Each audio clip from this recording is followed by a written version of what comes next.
The last time the United States hosted the FIFA Men's World Cup, 30 years ago this summer, the tournament shattered attendance records that stand to this day. USA 94 also made history in at least one other way, when the Pontiac Silverdome in suburban Detroit became the first stadium to stage a World Cup match indoors. Just 4 other indoor stadiums have followed in the 3 decades since, 2 each on the men's and women's sides.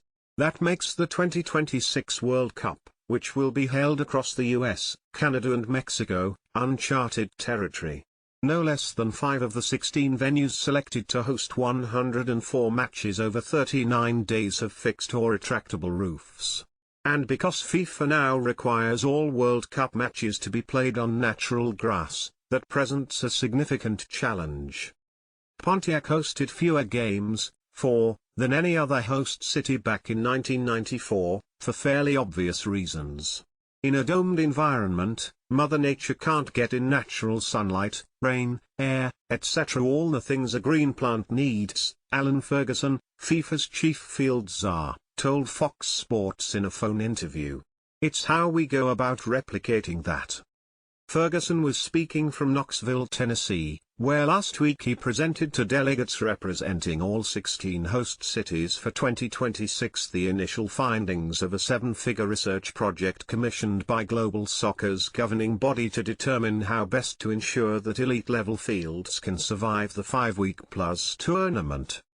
That has never been attempted before.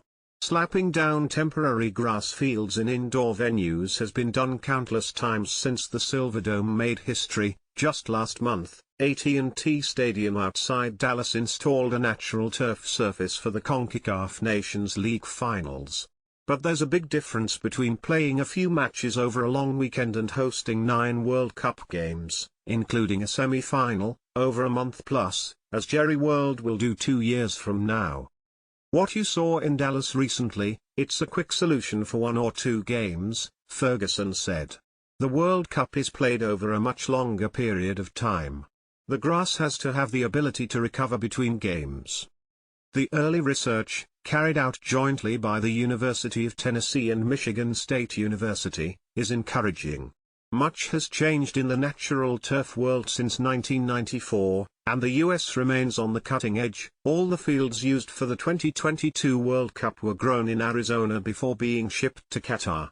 Our whole industry has changed beyond all recognition, Ferguson said.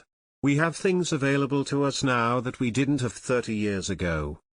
Under FIFA regulations, all fields must now be of the hybrid variety, where artificial fibers are woven into the grass to create a sturdier surface. Grow lamps can suitably mimic natural sunlight.